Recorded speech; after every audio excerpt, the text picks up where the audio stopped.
शाफ़ई रोज़े जज़ा तुम पे करोड़ों दुरूद शाफ़ई रोज़े जज़ा तुम पे करोड़ों दुरूद दाफ़ई जुमला बला तुम पे करोड़ों दुरूद दाफ़ई जुमला बला तुम पे करोड़ों दुरूद। जिसने अल्लाह को अकल से जानने की कोशिश की गुमराह हो गया, जिसने अल्लाह को इल्म से जानने की कोशिश की गुमराह हो गया, जिसने अल्लाह को खिरत से जानने की कोशिश की गुमराह हो गया। मौलाना आप ये बताइए कि ये गुलाब की पत्ती में खुशबू कैसी है? मैंने 2-4 पत्तियां ली और चावनी शुरू कर दी ताकि गुलाब के फूल का मैं खुशबू मालूम कर सकूं। नतीजा गलत निकलेगा या नहीं? सहन में आपकी ये बात बिठानी थी कि जरिया गलत हो तो नतीजा गलत निकलेगा, जरिया गलत हो तो नतीजा गलत निकलेगा। अब क्या हुआ?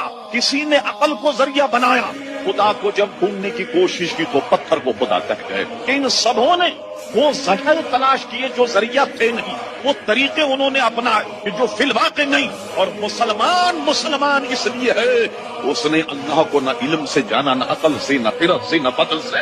मैंने अगर खुदा को पहचाना मुस्तफा के जरिए से पहचाना। আসসালামু আলাইকুম ওয়া রাহমাতুল্লাহ।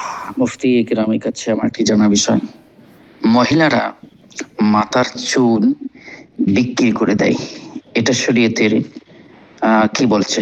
শরীয়তের হুকুম কি? বিক্রি করা যাবে কিনা? ওয়ালাইকুম আসসালাম। চুল বিক্রি করতে পারবে না, চুল বিক্রি করা যায় যে নেই। আসসালামু আলাইকুম ওয়া রাহমাতুল্লাহি ওয়া বারাকাতুহু। এই গ্রুপের সমস্ত মুফতি একরামগণকে আমার সালাম। হুজুর, আমার একটা জানার বিষয় ছিল, নামাজের সময়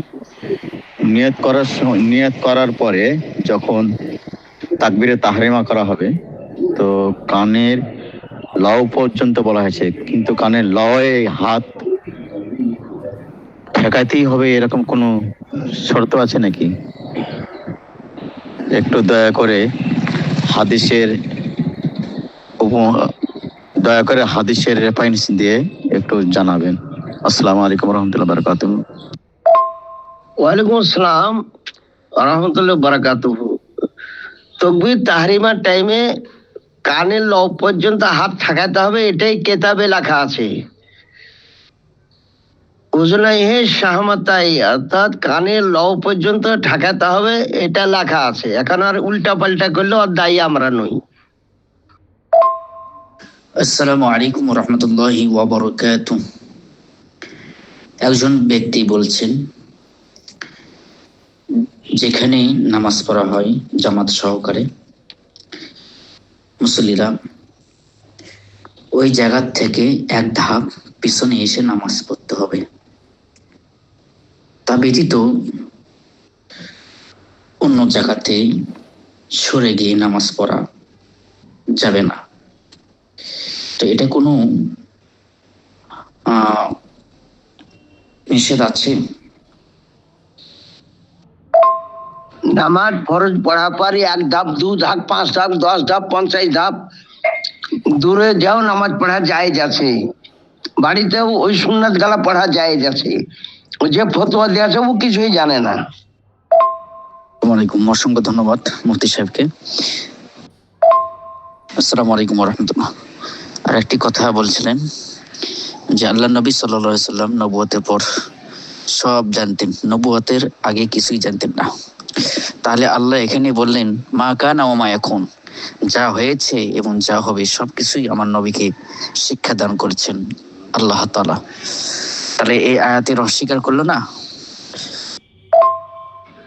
রাসূলুল্লাহ সাল্লাল্লাহু আলাইহি ওয়াসাল্লাম নবুয়তে এলানের আগেও তিনি জানতেন, আর নবুয়তে এলানের পর থেকে আর ওনার রবিউল আউয়াল মাসের 12 তারিখ পর্যন্ত সমস্ত কিছু জানিয়ে দিয়েছেন রাসূলুল্লাহ সাল্লাল্লাহু আলাইহি ওয়াসাল্লামকে আল্লাহ রাব্বুল আলামিন।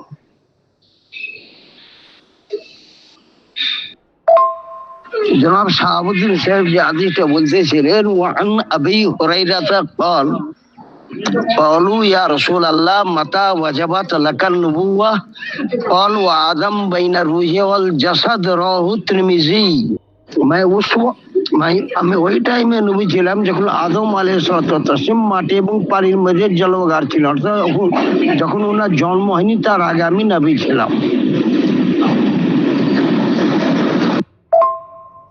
ওলামা আহলে সুন্নাত জামাত আসসালামু আলাইকুম। ও হাবি গায়ের মুকাল্লিদ দেওবন্দি রাবজি শিয়া কাদিয়ানি এদের জাবিহা খাওয়া হারাম। আসসালামু আলাইকুম।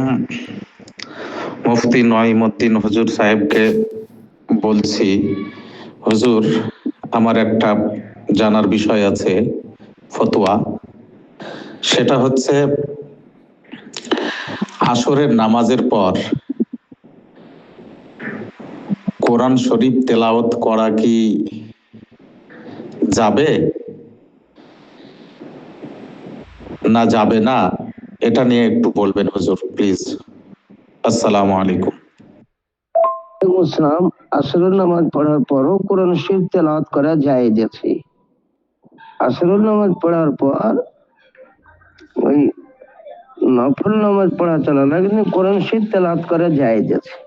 ওয়ালাইকুম আসসালাম রহমতুল্লাহ বারাকাত। যে ভাইজান আপনি জানতে চেয়েছেন আর বলছেন যে নবী করিম সাল্লাল্লাহু তাআলা আলাইহি সাল্লাম নবুয়তের পরে জেনেছেন, নবুয়তের আগে কিছু জানতেন না, আর আপনি বলছেন কোরআনে আয়াতে, তাহলে আল্লাহ তাআলা বলছেন যে হাবিব তুমি যেটা জানো না সমস্ত জিনিস আমি জানিয়ে দিয়েছি। বিলকুল এটা সঠিক, কোরআনে পাকে আল্লাহ তাআলা যেটা বলেছেন সঠিক, কিন্তু কোরআন শরীফ নাজিল হওয়া আলাদা জিনিস। আর আল্লাহ তাআলা প্রথমে নবী পাককে শিখিয়ে দিয়েছেন। কোরআন শরীফ ধাপে ধাপে 23 বছর ধরে নাজিল হয়েছে, কিন্তু আল্লাহ তাআলা হাবিবকে প্রথমে শিখিয়ে দিয়েছেন। কারণ জিবরিল আলাইহিস সালাম যখন কোরআন শরীফের আয়াত যখন লিয়ে আসে গারে হেরাতে, তখন আল্লাহ রসুল সাল্লাল্লাহু তাআলা আলাইহি সাল্লাম গারে হেরাতে মানে গিয়েছিলেন কেন? তাহলে জানে বলে তো গিয়েছিলেন যেখানে কোরআনের আয়াত নাজিল হবে। ঠিক আছে, জিবরিল আলাইহিস সালাম যে পড়তে বলছিলেন নবী করিম সাল্লাল্লাহু তাআলা আলাইহি সাল্লাম পড়েনি, তখন আল্লাহর নামে যখন পড়তে বলছিলেন তখন নবী করিম সাল্লাল্লাহু তাআলা আলাইহি সাল্লাম পড়েছিলেন আর সমস্ত মিনিং বলে দিয়েছিলেন। তো নবী করিম সাল্লাল্লাহু তাআলা আলাইহি সাল্লামকে আল্লাহ তাআলা আগে শিক্ষা দিয়েছেন। তো জিবরিল আলাইহিস সালাম যে নিয়ে এসছেন, জিবরিল আলাইহিস সালাম আলিফ লাম মিম এর মিনিং জানতো না, নবী করিম সাল্লাল্লাহু তাআলা আলাইহি সাল্লাম জানতো। আর হাদিস শরীফে মুফতি নঈমুদ্দিন রাজভী হুজুর বিলকুল সঠিক কথা বলেছেন। নবুয়ত কখন পেয়েছেন বাবা আদম আলাইহিস সালাম, যখন রুহু একত্রিত হয়নি, তখন তার আগে আল্লাহ হাবিবকে নবী পাক বানিয়েছেন। সাহাবারা আরজ করল, ইয়া রাসূলুল্লাহ, ইয়া হাবিবাল্লাহ, আপনাকে কখন নবুয়ত দায়িত্ব দেওয়া হয়েছে? তো নবী করিম সাল্লাল্লাহু তাআলা আলাইহি সাল্লাম বলেছেন, যেটা হচ্ছে মুফতি নঈমুদ্দিন রাজভী হাদিস শরীফে উল্লেখ করেছেন। একটা জিনিস ভাববেন যে পানি থাকলে ঢেউ উঠবে, আর হচ্ছে ফুল থাকলে খুশবু বের হবে, মোতি থাকলে চমক হবে, আর সূর্য থাকলে সূর্যের রোশনি হবে। তো নবী যখন আল্লাহ তার নবীকে যখন সৃষ্টি করেছে, তো নবুয়ত দিয়েছেন, নবুয়ত থাকবেন। তো আল্লাহ রসুল সাল্লাল্লাহু তাআলা আলাইহি সাল্লাম আগে থেকে আল্লাহ তাআলা শিখিয়ে দিয়েছেন। এইবারে হচ্ছে ওহাবিরা যে বলে 40 বছর পর নবুয়ত পেয়েছে বা নবী হয়েছে, মাশাআল্লাহ এরা বলে থাকে। এইরকম কথা বলা মানে ইসলাম থেকে বাহির হয়ে যাওয়া এবং কুফরি করা, নবীর সানে তহিন করা, মানে ইসলাম থেকে খারিজ। তো নবী করিম সাল্লাল্লাহু তাআলা আলাইহি সাল্লাম 40 বছর খামোশ ছিলেন, প্র্যাকটিক্যাল করে দেখিয়ে দিয়েছেন। ঈসা আলাইহিস সালাম যদি 2 বছর বয়সে যদি নবী এলান করতে পারে, কিতাব নাজিল হয়নি, কিতাবের কথা যখন বলতে পারে, তখন তাহলে আমাদের নবী সমস্ত নবীর থেকে আমাদের নবী আফজাল। তো তিনি কেন জানতে পারবে না সমস্ত জিনিস, সমস্ত কথা? তো ওই জন্যে আল্লাহ রসুল সাল্লাল্লাহু তাআলা আলাইহি সাল্লাম সেজদায় স্যার রেখেছিলেন আর ইয়া হাবলি উম্মতি বলেছিলেন। নবী করিম সাল্লাল্লাহু তাআলা আলাইহি সাল্লাম ছোটবেলায় শিশুবেলায় যখন দাইমা হালিমার যখন এক স্তনের দুধ পান করেছিলেন আর বাঁয়ে স্তনের দুধ পান করেননি, তো আপনাকে ভাবতে হবে নবী করিম সাল্লাল্লাহু তাআলা আলাইহি সাল্লাম সমস্ত জিনিস জানে। আর আমাদের উপরে কখন সমস্ত জিনিস ফরজ হয়, আমরা যখন বালিগ হই, আমাদের উপরে যদি ছোটোবেলায় যদি আমাদের উপর হুকুম যদি হতো আমরা করতে পারতাম না। আল্লাহ তাআলা কায়নাত কুল কায়নাত সমস্ত জিনিস সৃষ্টি করে না, তো আল্লাহ তাআলা নিজের নিজের হাবিবকে সৃষ্টি করলো নিজের নূর থেকে, নিজের জাতি নূর থেকে নবীকে সৃষ্টি করেছিল। কারণ তখন কিছু ছিল না, না হাওয়া না পানি না আগ না মিট্টি না কিছু ছিল না। তখন ছিলেন আল্লাহ ছিলেন। আর আল্লাহ চাইলো আমার আমার হচ্ছে নিজেকে প্রকাশিত করার জন্য নিজের নূর থেকে নূরে মোহাম্মদকে সৃষ্টি করেছিলেন আল্লাহ তাআলা। কায়নাতে যা কিছু আছে সমস্ত কিছু আছে, সমস্ত কিছু নবী করিম সাল্লাল্লাহু তাআলা আলাইহি সাল্লাম দেখছে। কিন্তু তখন তো কিছু ছিল না, যখন আল্লাহ নিজেকে প্রকাশিত হওয়ার জন্য নূর মোহাম্মদকে সৃষ্টি করেছিলেন, তখন কায়নাতে না হাওয়া না পানি না আগ না বাতাস কিছু ছিল না, লৌহ কলম আর কুরসি কিছু ছিল না। তো আল্লাহ তাআলা নিজের হাবিবকে সৃষ্টি করলো নিজের নূর থেকে, নিজের জাতি নূর থেকে, তারপরে নবীর পাকের নূর থেকে পুরো কায়নাত সৃষ্টি করলো। তো নবী পাক সমস্ত জিনিস এ টু জেড যার্রা যার্রা আল্লাহ রসুল জানে। এইটা আপনাকে আমাকে স্বীকার করতে হবে।